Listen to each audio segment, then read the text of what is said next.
Because till now in this moment, we have seen multiple statements from the members of proposition. One member of the proposition quoted about the Article 43B of the Indian Constitution about the welfare schemes.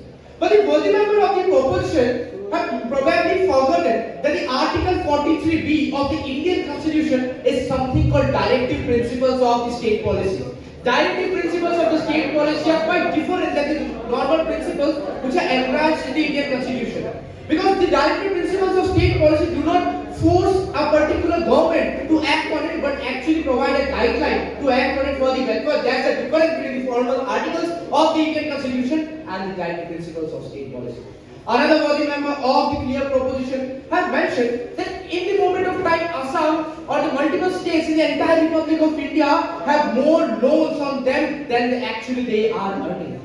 But if we look into the entire physical state and the financial statement, the member of the proposition clearly failed to understand how the actual economy of a country or the economy of a particular region actually works. Because if we look into major countries like the People's Republic of China, if we look into the country of the United States of America, we can clearly find out they actually have more debt on them than amount of income they actually having. So it clearly do not mean that just having more loan, just having more debt, make sure that the government is not functioning well. Another worthy member of the proposition have highlighted about in this moment of time why we have the Ishan Uday scholarship and why not we focus on the providing free education to everyone. Let me remind the honorable member of the proposition under the Indian Constitution there is something called right to education, and while it is enriched in the Indian Constitution, you can clearly find there is something called the Sarva Shiksha Abhiyan, which provides free and fair education to each and every individual who are residing in the entire Republic of India.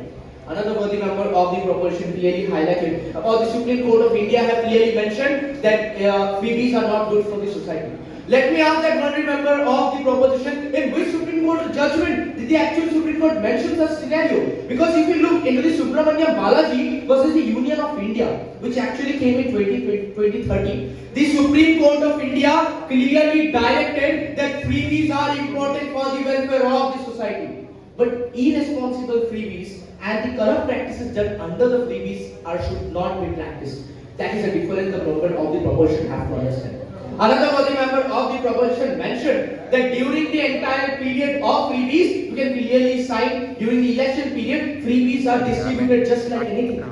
But let me remind that honorable member, it is not during the election, it is before the election. Because there is something called model code of conduct which have been established in every region before the election, and which makes it impossible for any government to distribute freebies. And if something similar have been found, then multiple actions under the Indian Constitution have been taken, and that's how this government has been resolved.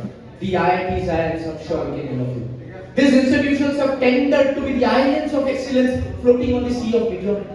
But the average Indian education system which we have in the entire Republic of India is not of the kind that you and the members of this house would look upon. And when we move from tier 1 cities to tier 3 cities, and from tier 3 cities to rural areas, we can clearly find there are multiple regions. Let us go to the region of Kalakhrtra, let us go to the region of Karbi Anglong, let us go to the region of Demaji. There are multiple outskirts of the regions of the rural areas. We can clearly find out in those rural areas that there are not proper education which have been given. And such freebies of midday meals which have been implemented, and just for that meal, if a student is joining and completing this education, that is a win for the society and the welfare of this democracy. While we look into the welfare democracy is a very important good concept.